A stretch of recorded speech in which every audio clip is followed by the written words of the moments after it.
এরা না বস নিজেকে মিঠুনদার থাকতেও না বিশাল বড় মনে করে। কেন বলছি দেখো, আমি আগে একটা ভিডিও করেছিলাম।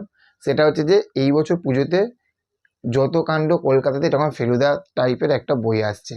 এবার ভেবে দেখো, কেউ যদি ভুল থাকতেও যদি না শেখে, চোখের সামনে দেখছে, যদি চোখের সামনে দেখেও যদি তারা যদি না শেখে, গায়ের জোর দেবে, তাহলে জাস্ট অবাক। দেখো, পুজোর সময় মানে 2024 সালে পুজোর সময় টেক্কা মুক্তি পেয়েছিল, বহুরূপী মুক্তি পেয়েছিল, তার সঙ্গে মিঠুনদা শাস্ত্রী মুভিটা মুক্তি পেয়েছিল।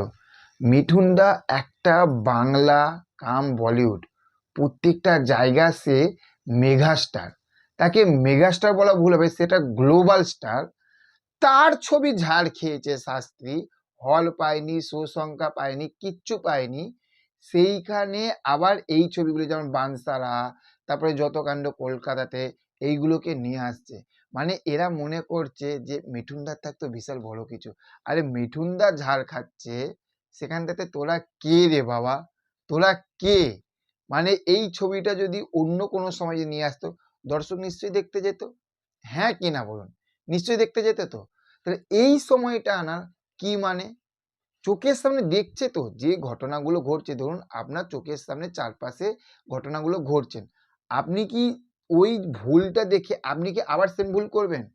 আপনি রাস্তাতে যাচ্ছেন, সামনে আপনার একটি লোক গর্তে পা মুচকে পড়ে গেল, আপনি কি দেখলেন তো চোখের সামনে? তা আপনি কি সেই গর্তে কি আপনি কি পা দেবেন? নিশ্চয় না। আপনি গর্তটা সাইড কেটে আপনি বেরিয়ে যাবেন, হ্যাঁ কি না?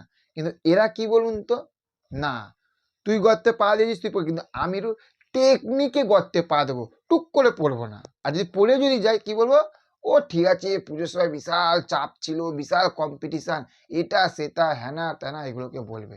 সত্যি অবাক হয়ে যায়, সত্যি কথা বলছি, জিনিসগুলো থেকে অবাক হয়ে যায়, বিশ্বাস করুন। কিচ্ছু বলার নেই, জাস্ট কিচ্ছু বলার নেই। কি বলবো আর? আপনাদের কি মতামত সেটা কমেন্ট করে জানাবেন। চ্যানেলে যদি নতুন হয়ে থাকেন চ্যানেলটাকে সাবস্ক্রাইব করতে ভুলবেন না। Okay, thank you, have a nice day, tata, bye by.